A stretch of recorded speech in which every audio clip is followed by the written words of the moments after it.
지난 6월 13일 전 세계를 놀라게 한 이스라엘의 이란 핵시설 폭격 소식. 트럼프 대통령은 이란과의 협상 가능성을 열어두며 군사 개입에 대해 2주의 시간을 주겠다고 선언한다. 그러나 유예 기간을 주겠다는 말과 달리 하루 만에 B2 폭격기를 출격시키고 벙커버스터를 통해 이란의 핵시설을 타격한다. 폭격 이후 이란은 이스라엘과 휴전을 했지만 양측의 불신은 핵 프로그램으로 인해 여전히 살아있는 상황. 미국이 이번 폭격에 사용한 B2 폭격기와 벙커버스터 이야기, 그리고 이란은 정말 핵을 포기할지, 종전인가 휴전인가, 이란 이스라엘 충돌 2부 지금 시작합니다.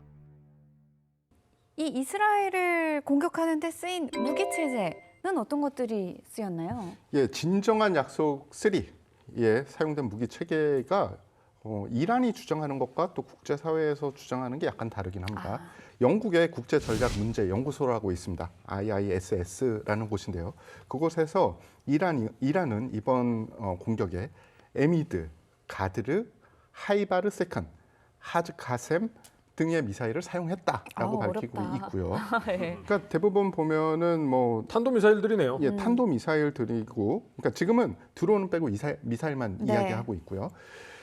하지만 이란 측에서는 또 약간 주장이 달라요. 이란 측에서는 이 파타-1 그리고 세질 미사일도 우린 발사를 했다라고 밝히고 있습니다. 특히 6월 22일 공격에서 이란이 보유한 가장 강력한 미사일 중에 하나인 호람샤흐르 미사일을 발사했다라고 발표를 했는데요.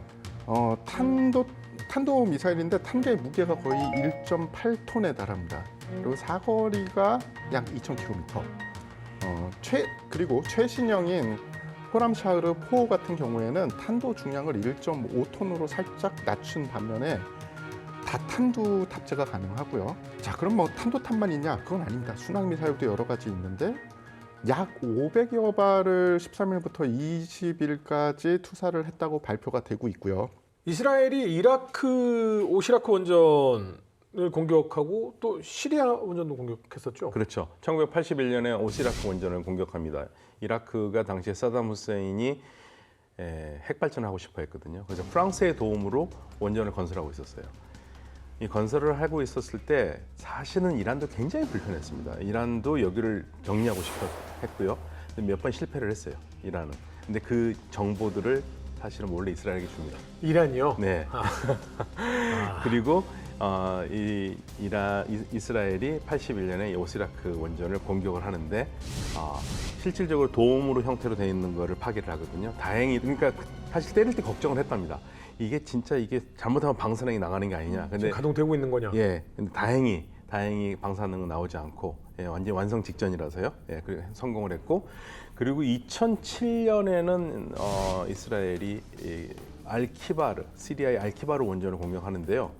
이게 우리에게 이제 굉장히 의미가 컸던 게 이게 영변의 원자라고 굉장히 비슷합니다. 그래서 이 원자로 때문에 북한, 시리아, 이란의 그 핵 축이라고 얘기를 했던 이유 중에 하나인데요. 2007년에 여기를 이스라엘이 폭격을 해서 정리를 합니다. 그런데 시리아는 거기에 대해서 항의를 하지만 그게 뭔지는 지금까지 밝히지 않아요. 시리아 주민들도 모릅니다. 시리아 주민들은 그냥 거기서 가스 폭발 사고가 난 걸로 알고 있습니다. 그만큼 쉬쉬했던 거고, 그거를 왜 그렇게 위험하게 봤냐면 역시 이것도 마찬가지로 전기를 생산하는 공장은 아니란 얘기예요. 그러면 이거는 뭐 핵시설밖에 없는 거고 핵무기를 만들기 위해서 만들었던 겁니다. 근데 이 사실 이스라엘 이란 전쟁이 좀 장기화되고 있잖아요. 그래서 이번에 이 전투도 어떻게 보면은 이렇게 국제전으로 일단락 될 수 있었는데 미국이 개입을 했어요. 이게 사실 만약에 이게 오바마 대통령이라든지 이 바이든 대통령이었다면 뭐 그럴 수도 있겠다라고 생각을 할 거예요. 근데 왜 트럼프의 이런 행동이 의외라고 생각하냐면, 트럼프 대통령이 그동안 줄기차게 얘기했던 마가, Make America Great Again, 이 마가가 하는 얘기가 우리는 다른 나라 전쟁에 절대 참가하지 않아요. 더 이상 하지 않겠다는 거고, 그런데 가만히 보면은 이게 갑자기 결정된 건 아니에요. 벌써부터 계속 준비를 해왔고요. 그리고 요즘 나오는 얘기가 여러 가지가 있는데, 역시 2018년 5월 9일에 이란과의 핵협상에서 빠져나올 때에도 가장 결정적인 역할을 한 사람이 네타냐후 총리거든요. 네타냐후 총리가 이란이 얼마나 위험한 나라고 핵을 하고 있는지를 계속적으로 주입을 했고 이번에도 계속적으로 이스라엘이 쫄랐습니다. 포로도 폭격을 해야 된다. 예, 근데 이스라엘이 그걸 못하잖아요. 예, 그러니까 미국이 해줘야 된다고 했고 미국이 결국에는 비틀어서 나왔습니다. 그리고 그 들어가는 데에서는 결정적으로 뭐가 있냐면요. 이란이 말을 안 듣는다 이거죠. 핵 협상을 5차까지는 했습니다. 1, 2차는 좋았어요. 네. 분위기 되게 좋았어요. 막 조만간 될 것 같은 분위기였었습니다. 근데 3차부터 이상하게 되기 시작한 게 왜냐면 결론은 딱 한 가지예요. 이란은 우리는 핵 주권 국가니까 우리가 핵무기를 만든다는 것도 아니고 그러니까 우라늄 농축을 3.67에서 우리나라 땅에서 하겠다. 근데 처음 1, 2차 할 때는 미국이 그걸 들어주는 것처럼 했어요. 그런데 3차부터는 미국에서도 강경파가 득세하면서 안 들어주는 거예요. 그래서 결국에는 니네 이란 농축하지 말고 사와 밖에서 그렇게 하라는 거고 그게 이제 5차까지 문제가 됐고 그러면 6차를 6월 15일 날 만나기로 돼 있던 거죠. 네. 그런데 2월 13일에 이스라엘이 공격하는 거를 미국 트럼프 대통령이 니네들이 공격한다면 막지는 않겠다 하고 풀어준 거고요. 그러면서 이스라엘과 이란의 전쟁이 시작됐죠. 그리고 20일 날, 그 20일 날 미국이 주선을 해서 유럽과 이란이 만납니다. 핵 문제 좀 잘해보라고. 이게 유럽에서 계속 요구를 했죠. 그런데 들어보니까 이란은 바뀐 게 없어요.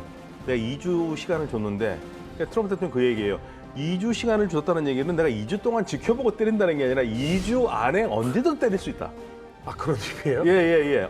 2주 안에 언제 때릴 수 있다. 그래서 그 미국 이란과 유럽이 만난 건 6월 20이고요. 미국이 발진한 건 6월 21일입니다. 현지 시간은 22일이고요. 그러니까 하루 만에 때린 거죠. 그러니까 5, 4. 그래서 부모님들이 주로 그러잖아요. 근데 보통은 네, 1 하고 그냥 하나, 둘, 셋 하고 혼내야 되는데 하나, 하나, 빡! 이게 맞나? 뭐 이게. 삐 경고죠. 이렇게. 근데 이게 누구의 편을 들자고는 아니지만 사실상 이란 입장에서는 이게 협상이 맞나? 일종의 약간 이렇게 해라. 그러니까 이제 가장 가깝게 간 건 뭐냐면요. 네. 이란도 3.67%의 연료가 필요하잖아요. 근데 사우디도 이제 그 전기 생산을 위한 원자력 발전을 하거든요. 그 UAE도 하고 있고요. 그러면 여기도 다 3.67%의 우라늄이 필요하잖아요. 그러면 셋이 모여가지고 이렇게 하나 공동으로 만들어서 여기서 공장에서 나오는 걸 이란도 가져가고 사우디도 가져가고 가져가자. 그래서 이란도 오케이, 우리 좋습니다. 거기까지 합의했어요. 네. 자, 그럼 거기서 어디서 어긋나겠습니까? 그런데 그거는 그거대로 하고 그거는 우리 이란의 무인도에 두자. 이란에 두자. 이란에 두자. 이란이 또 그런 얘기도 했거든요. 우리 1년 동안 농축 안 할게. 심지어 1년 동안 농축 안 할게. 그래서 저는 그걸 또 확장해가지고 우리 트럼프 대통령 당신 임기 중에 안 할게. 그렇게 할 줄 알았었어요. 그래서 될 거라고 생각을 했어요. 그런데 안 돼. 무조건 이란 당에서는 뭐든지 안 돼. 안 돼. 예. 이게 이제 이스라엘의 입장이기도 하고 또 이스라엘은 또 그런 얘기까지 합니다. 제가 이스라엘 학자들하고 얘기를 물어봤거든요. 그랬더니 네. 뭐라고 그러냐면 미국과 이란이 아무리 협의를 잘해서 끝난다 하더라도 네. 그게 우리 이스라엘에게는 구속력은 없다. 우리가 봤을 때 우리 마음에 안 든다. 그러면 우리는 때릴 수 있다. 그렇게 생각을 하고 있습니다. 그러니까 플레이어들끼리 신뢰가 전혀 없는 그러네요. 그런 상태죠. 그럴 때는 힘 있는 자가 이기는 게임이 발언권을 되죠. 갖게 되죠. 자, 지난 시간 저희가 이 태상호의 전투정보실에서 이스라엘의 공습 과정을 자세하게 설명을 해드렸거든요. 이번에는 미국의 공습 과정에 대해서 태상호의 전투정보실에서 자세하게 짚어드리도록 하겠습니다.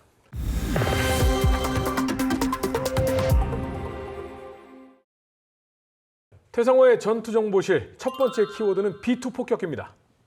미국의 이란 핵시설 타격 작전, 한밤중에 철퇴 혹은 한밤중에 망치라고 이야기하는데 그 작전에 대해서 우리가 이야기하는 데 있어서 꼭 짚고 넘어가야 되는 무기 체계가 두 가지가 있습니다. 그래서 첫 번째로 말씀을 드릴 건 지금 여기 있는 바로 이 B2 전략 폭격기죠. 보시기에도 생긴 게 일반 비행기랑은 약간 다르잖아요. 미국이 가지고 있는 전략 폭격기 중에 제대로 된 스텔스 성능을 가진 단 하나의 기체라고 보시면 됩니다.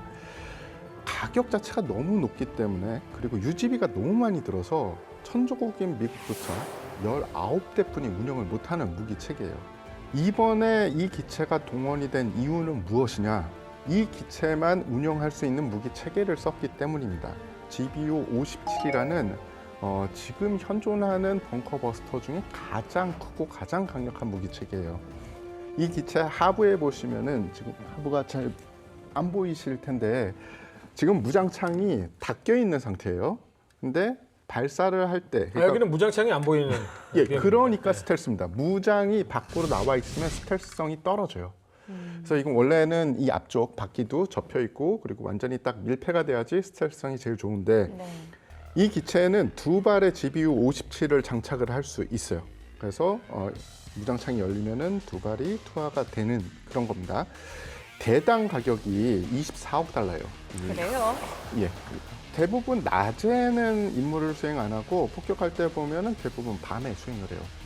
스텔스인데다가 밤이니까 육안으로 안 보이고 레이더로만 봐야 되는데 레이더에 안 걸리니 얼마나 좋은 무기 체계겠습니까? 적을 공격하기에. 네.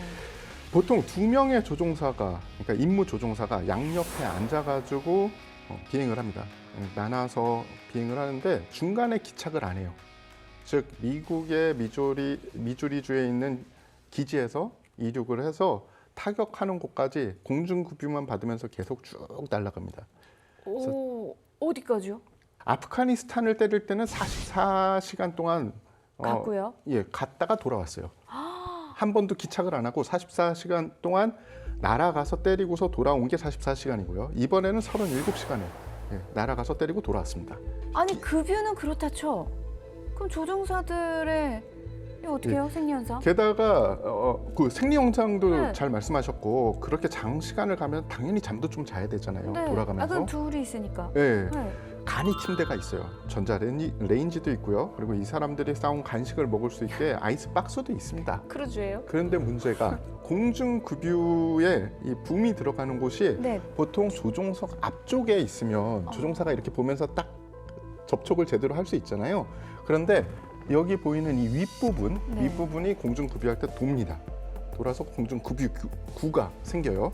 공중급유하는 것 자체가 일반 항공기, 그러니까 뭐 기존에 캐노피 앞쪽에서 붐이 나오는 것도 어려운데 얼마나 고난도의 작업이겠습니까? 근데 그래서, 보이지 않으니까. 그쵸. 네. 그래서 그런 긴장감 때문에 조종사 둘 중에 한 명이 자리를 잘 뜨기가 힘들대요. 아. 그리고 잠을 자도 조금 선잠을 자야 되고 화장실이 있어도 좀 잘 사용을 못한다라고 이야기가 되고 화장실 있어요? 있습니다. 간이 화장실이 있어요. 아니 근데 화장실이 있는 줄은 몰랐는데 있으면은 뭐 그런 거에 문제는 없는 거예요. 이게 우리가 아는 화장실 아니죠? 예, 그러니까 우리 집에 그러니까 요새 여러 군데서 볼 수 있는 수세식 화장실이나 아니면 뭐 비데가 있는 그런 화장실은 전혀 아니, 아니고요. 그냥 쉽게 우리가 비행기 여객기에 있는 화장실 그런 화장실도 아닙니다. 아니에요. 그냥 화학적으로 냄새 정도를 제거하고 요강.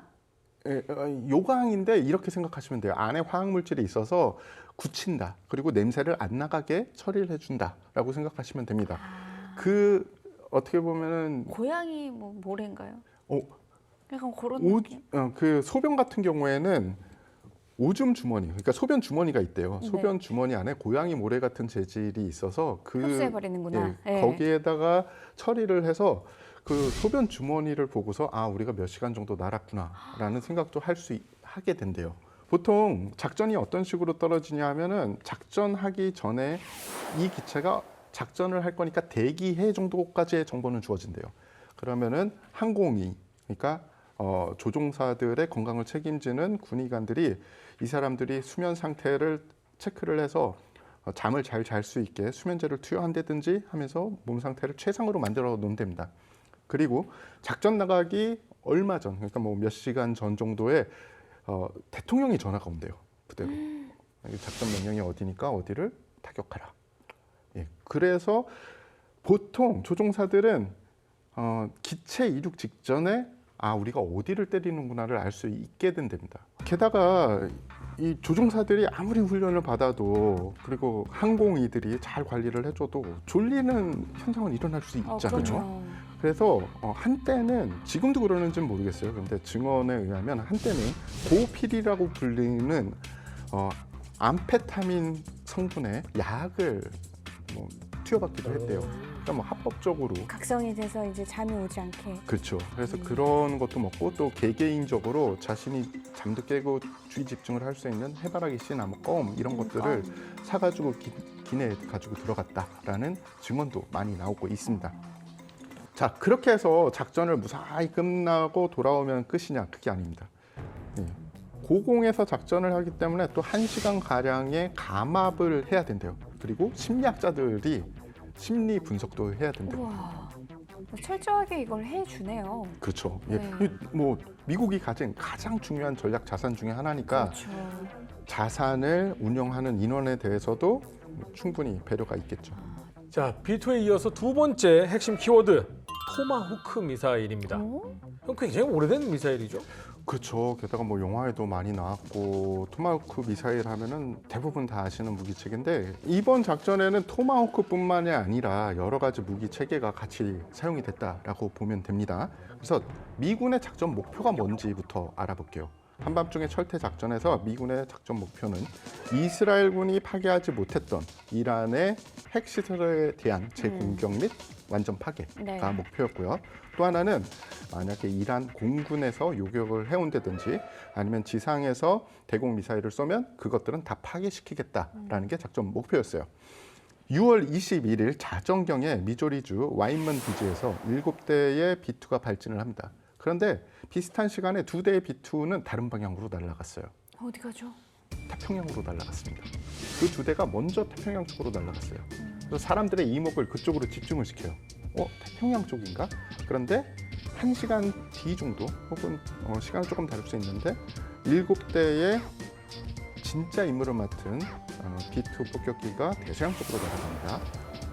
이후에 17시간 정도 세 곳의 공중급유 포인트에서 공중급유를 받으면서 최소 통신만 유지한 채로 이란 작전 지역으로 진입을 하게 돼요. 그 시간 정도에 어떤 일이 있었냐? 우리가 조금 전에 이야기했던 토마호크 미사일이 아라비아해에 미리 대기하고 있던 잠수함에서 발사가 됩니다. 30발 정도가 발사가 돼서 목적지는 이스파한 지역의 핵시설이었어요. 그리고 그 토마호크 미사일이 탄착한 시간은 발사한 지 2시간여가 지난 19시경에 이스파한에 탄착을 했습니다. 역시 토마호크 미사일이 엄청 빠르진 않군요. 그렇죠. 좀 느리죠. 네.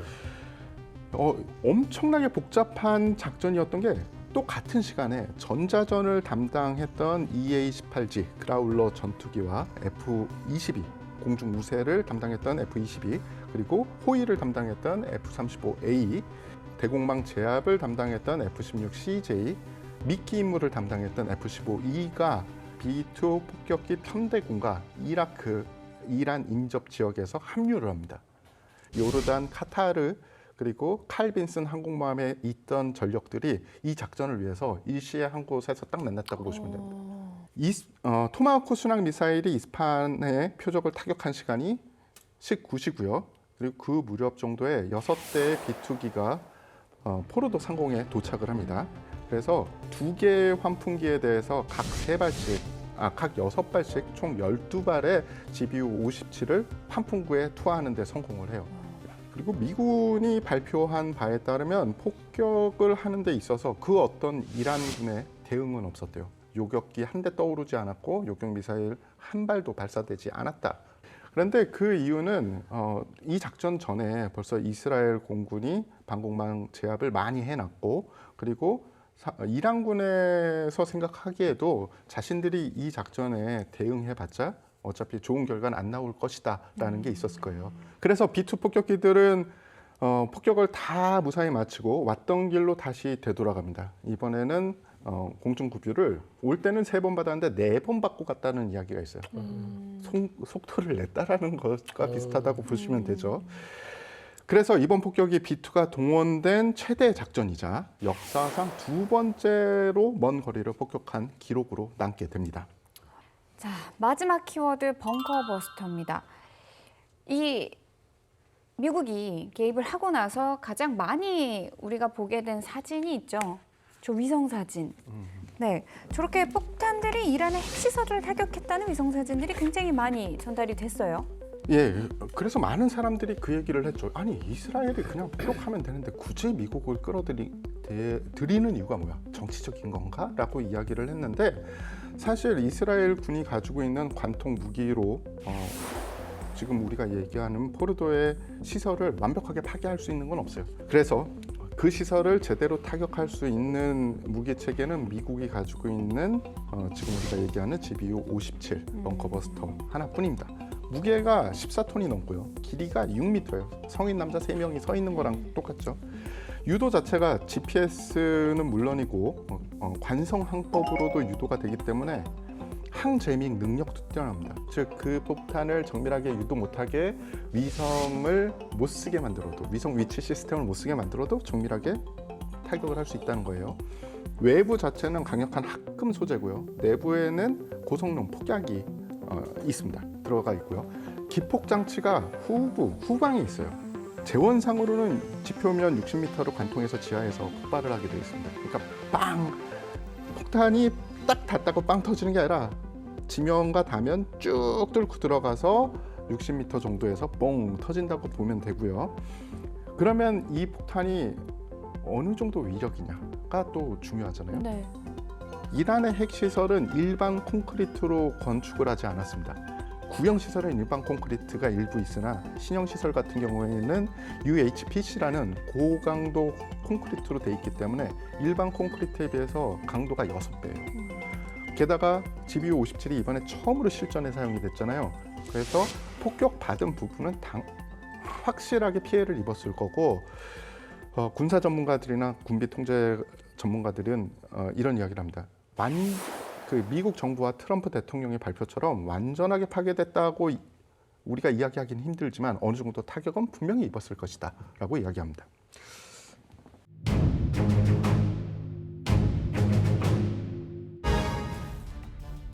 (2000년대) 이후 이란에 비밀 핵시설이 있다는 사실이 알려지자 서방은 이란과 핵 협상에 나선다. 이후 이란은 저농축 우라늄을 자국에서 생산하겠다고 하지만 트럼프 정부는 이를 거절한다. 이에 이스라엘과 미국은 공습을 통해 이란의 핵시설을 제거하겠다는 군사 옵션을 선택하고 특히 미국은 B-2 폭격기를 포함한 스트라이크 패키지를 총동원하여 벙커버스터를 투하하기에 이른다.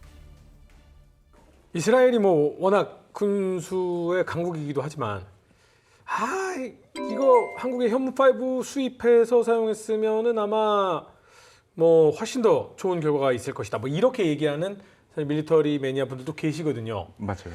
되게 흥미있는 건 GBU-57에 대해서 이야기가 많이 나오니까 국내외에서 현무5라는 이름이 계속적으로 나오고 있습니다. 언론에서는 현무5라고 명칭을 하고 있는데 문제는 그 현무5라고 공식적으로 발표된 적은 없어요. 그래서 보수적으로는 어떻게 이야기할 수 있냐면 사거리 300km 정도의 탄도 중량 8톤급 탄도미사일이다라고 우리가 이야기를 합니다. GBU-57과 8톤급 탄도탄 한국에서 만든 그 둘의 성능은 어떤 게 뛰어나나 이거에 또 관심의 그럼요. 대상이잖아요. 그래서 좀 비교를 해보면 둘 다 운동 에너지를 이용합니다. 네. 여기서 중요해지는 게 중량, 고도 그리고 속도가 중요합니다. GBU-57은 중량이 14톤이고 그리고 우리가 얘기하는 한국 무기는 8톤이죠. 그래서 무게 자체는 GBU-57이 조금 유리해요. 그런데 GBU-57은 B2에서 투하되기 때문에 속도가 마하 1에서 마하 2를 넘기가 힘들어요. 반면에 지금 우리가 얘기하는 8톤급은 마하 10에서 12 정도의 속도가 나옵니다. 그러면 수치상 운동 에너지는 MV 제곱. 무게와 속도의 제곱이죠. MV 제곱이죠. 따라서 관통력은 8톤급 탄도미사일이 GBU-57보다 몇 배 정도는 높다. 그러니까 땅은 더 깊게 파고 들어갈 수 있다라고 나오고요. 폭약량은 두 무기 체계 모두 총 그 탄두 무게의 20% 정도라고 보시면 돼요. 그런데 무게가 GBU-57이 더 많으니까 지하에서 폭발하는 파괴력은 GBU-57이 더 좋다라고 이야기 드릴 수가 있습니다. 자, 이번 공습으로 이란이 얼마만큼 이 핵 개발에 대한 의지를 꺾게 되었느냐라고 할 때 언론에서 보도하기로는 이거 고작 6개월짜리다 이런 얘기도 사실 있습니다. 그러니까 이란의 핵 개발 의지는 꺾지는 못할 겁니다. 오히려 가속화시켜줄 가능성이 있죠. 다만 이제 그렇게 얘기하시는 분들이 있어요. 이스라엘이 초반에 제거했던 여러 지휘관들이 강경파들이고 그렇다면 지금 강경파들이 상당히 제거된 상태에서 온건파가 남았으니까 온건파들은 핵 협상을 계속 어떻게든 성공하려고 그러니까 이 사람들은 좀 생각이 다르지 않겠느냐라고 희망적으로 보고 있는 분들이 계시는데 네. 뭐 지금까지 그렇게 희망을 가질 만한 근거는 사실 약합니다. 아 그래요. 그리고 네. 그 온건파가 네. 이번 사건으로 인해서 에이 네. 하면서 강경파가 될 수 있는 가능성도 있잖아요. 그러니까 이게 협상을 열심히 나오기는 하겠지만 이란이 마지노선으로 갖고 있는 자국 내에서 우라늄 농축 이거를 포기를 하느냐 이게 이제 큰 관건이죠. 이거 만약에 포기한다면은 핵 협상은 돼요. 근데 이건 포기를 안 할 거거든요. 근데 또 그것도 또 흥미로운 게 이스라엘도 그렇고 미국도 그렇고 정권이 교체가 된다면 네. 그 정도 뭐 3%대의 뭐 우라늄을 생산하는 것을 여러 연합체가 이란 무인도에서 생산하고 우리가 감시할 수 있는 곳에서 공동 관리를 한다면 거기까지는 협상 안에 넣어줄게라고 할 가능성도 있는 거잖아요. 사실은 그게 더 좋습니다. 미국도 그렇고 이스라엘도 그렇고 그건 안 하겠다는 거고 또 이란은 또 거기에 대해서 뭐라고 그러냐면 핵 협상을 되든 안 되든 우리 농축 계속하겠다는 거예요. 근데 그거를 의지를 꺾지 않는 이상 또 이러한 그렇죠. 일은 또 반복될 수 있다는 거잖아요. 현재로서는 미국이 그래 그냥 그 정도 우리가 봐줄게 하기 전에는 지금 답은 없죠. 북한은 이란과 계속 이렇게 협력 관계에 있잖아요. 네. 땅끝하고 있잖아요. 근데 지금 현재는 협력 관계가 어느 정도 있는지는 지금은 약간 소원한 것 같습니다. 그러니까 이것에 대해 이 사태에 대해서 북한은 따로 아니 북한은 당연히 비판하죠. 당연히 반미 반 이스라엘 비판하죠. 당연히 비판합니다. 네. 이것은 아주 악독한 저 큰 사탄과 작은 사탄이 네. 벌이는 악독한 짓이다. 그 핵 사찰 들어오지 그래? 그러니까 이제 이란 같은 경우에는 이란의 전문가들이 있거든요. 해외에서 이제 친이란 전문가들도 있는데 얘기를 해보면 그런 얘기를 합니다. 이란이 궁극적으로 갖고 있는 목표가 뭐냐? 그러면 핵문턱 국가다. 핵문턱 국가를 어떤 나라를 얘기하냐? 일본이다. 그러니까 일본은 핵을 만들 수 있는 모든 능력을 가지고 있잖아요. 네. 그런데 안 만들지 않습니까? 예, 그러니까 우리 이란도 그런 능력까지는 가지는데 만들지는 않겠다. 핵문턱으로만 있겠다. 그러니까 왜 그러느냐 그런데 미국을 못 믿어서 그런다 이거죠. 아랍에미리트 같은 경우에는 어떤 학자들이 그런 얘기를 합니다. 제가 이런 얘기를 하면서 이란은 일본과 같은 나라가 되고 싶은데 거기서 어떻게 생각하냐 그러면 한마디로 이렇게 합니다. 일본은 과거에 잘못을 해가지고 제국을 하려다가 망해봐가지고 더 이상 나쁜 짓을 하지 않기 때문에 국제사회가 얘는 나쁜 짓 안 할 거야 하고 믿기 때문에 괜찮은데 우리가 이란을 어떻게 믿냐? 이란은 지금도 옆에 나라를 괴롭히면서 뭔가 제국을 하려고 그러는데 그러니까 일본하고 이란은 다르다 이렇게 얘기를 하고 있습니다. 그리고 이번에 사태에서 우리가 또 느껴야 될 것 중에 하나가 안보는 입으로만 하지 않는다. 그렇죠. 예, 그러니까 이란이 탄도미사일은 굉장히 훌륭해요. 근데 문제는 뭐냐면요. 이스라엘처럼 반항할 능력이 있는 나라라면 와서 또 때릴 거 아닙니까? 그렇죠. 그럼 막을 수 있는 방공력이 있어야 되잖아요. 그렇죠. 그런데 이렇게까지 허무하게 될 줄 몰랐죠. 왜냐하면 그렇죠. 적어도 어느 정도 될 거라고 생각했는데 완전히 마비가 되잖아요. 그러니까 안보는 말로만 하는 건 아닙니다. 이러한 방공망이 무력화되고 그 이후에 이제 회랑이 뚫린 이후에 폭격을 당하는 걸 보면서 북한도 분명히 느끼는 바가 있겠죠. 그럼요. 그러니까 북한 입장에서는 이번에 그러니까 이스라엘과 미국의 공격을 면밀히 분석을 했을 거예요. 그리고 아마 더 결심을 했을 겁니다. 이란 봐봐라. 핵을 안 가지고 있으니까 때려 맞았지 않냐. 그리고 우리도 방공망을 현대화해야 된다. 그래서 뭐 타이밍상 정확하지는 않고 이게 우연의 일치 중에 하나지만 지금 평양에 러시아에서 지원받은 판치르 대공 방어 시스템이 들어와 있다. 라는 그런 것들도 있고 조기 경보기 이런 것들이 북한이 사실 그 전에는 운영 전혀 필요가 있나? 못했었죠. 라고 했는데 지금 북한의 입장에서는 우리가 잘했다라고 생각을 하겠죠. 더 무기를 현대화시켜야겠다. 러시아의 방공 체제가 생각보다 굉장히 강하죠. 예. 그러니까 많은 사람들이 러시아 무기 체계 중에 제일 쓸만한 것 중에 하나가 방공 체계다.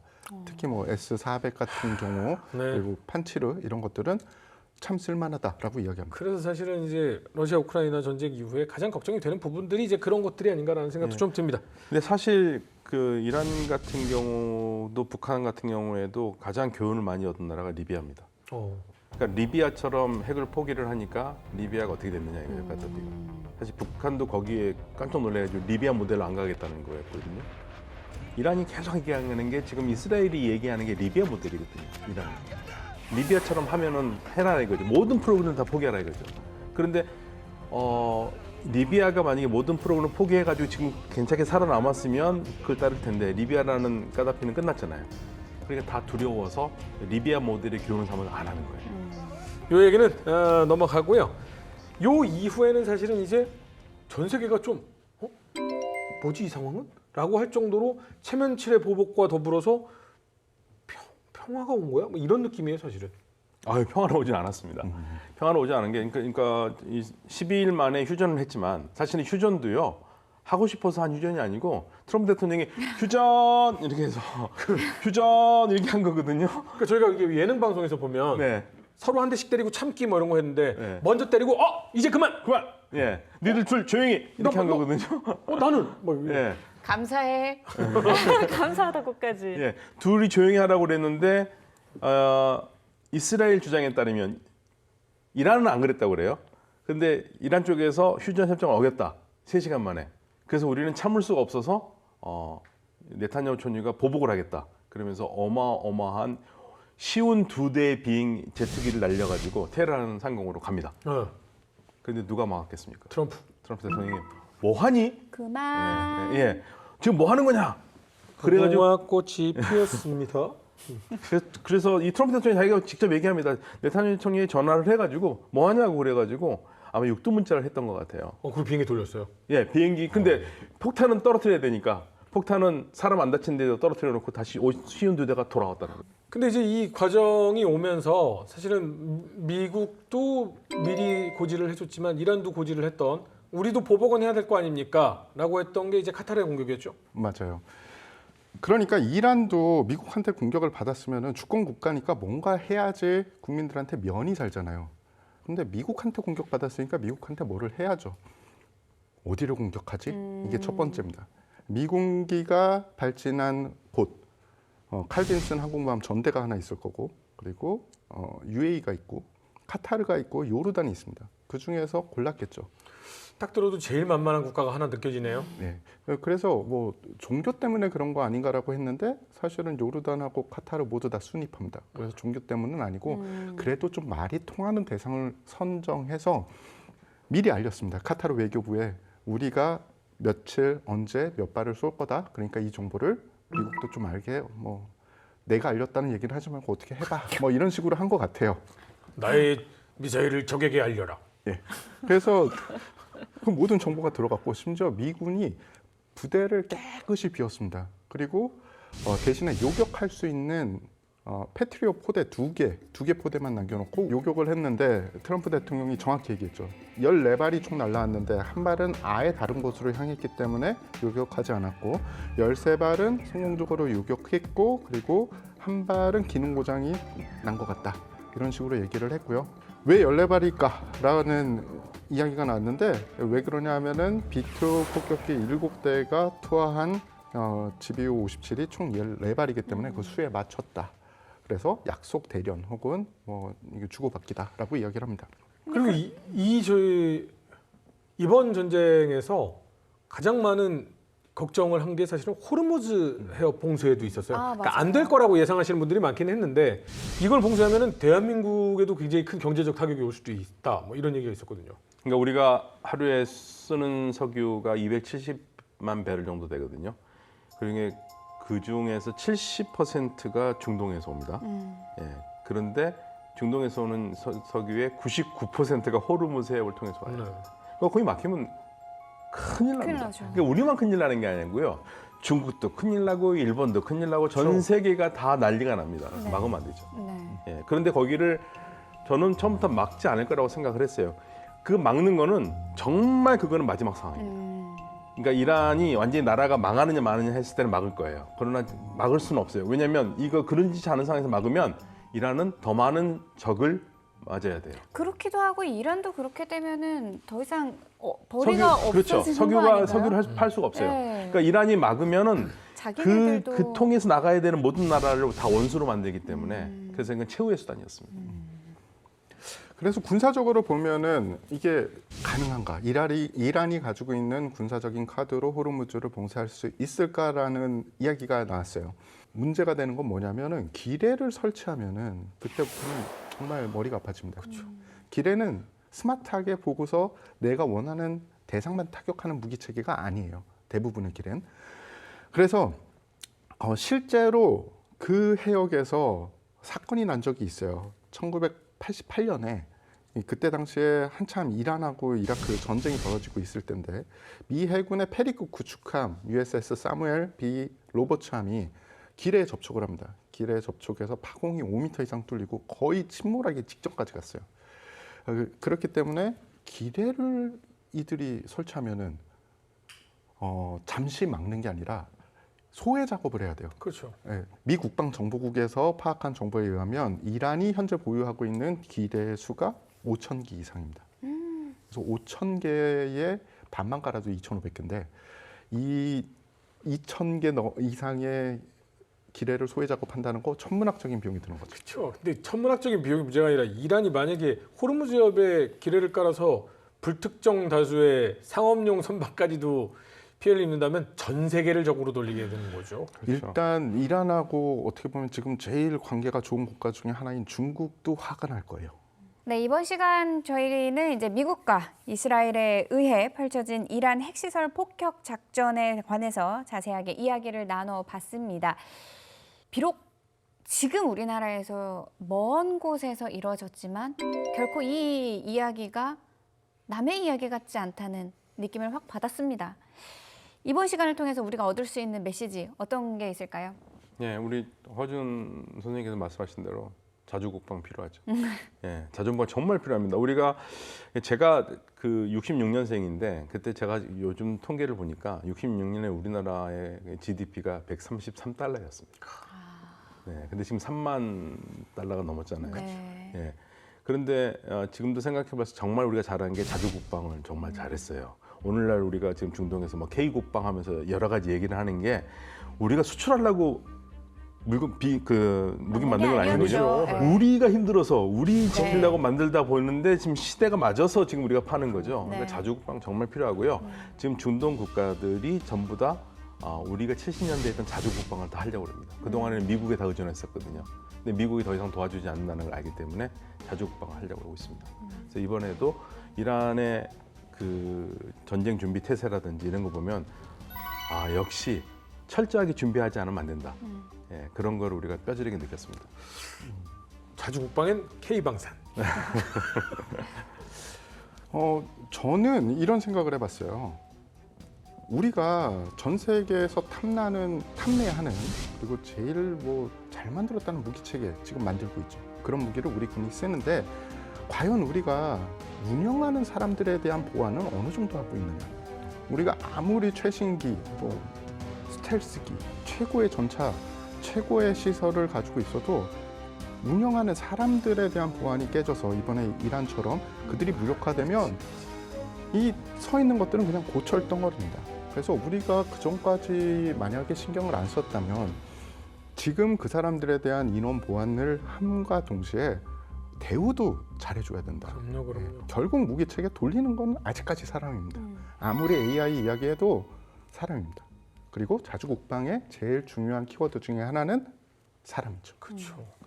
우리나라를 지키겠다, 우리나라를 사랑하는 마음으로 그걸 해라라고 애국심에 기대하는 거 언제까지 갈 거예요? 160달러짜리 나라가 3만 달러가 넘는 나라가 됐는데 월급 받는 그곳에서 일하시는 분들은 처우가 개선이 안 됐다라는 건 너무 가슴 아픈 일이에요. 맞습니다. 네, 자리 이렇게 바뀌어서 한번 진행을 해봤는데 여러분들 어떠셨는지 모르겠습니다. 여러분들이 응원해 주시고 함께 즐겁게 봐주신다면 저희는 더욱더 열심히 여러분들을 위해서 방송을 찍도록 하겠습니다. 다음 이 시간 흥미로운 주제를 가지고 다시 돌아오겠습니다. 여러분 감사합니다.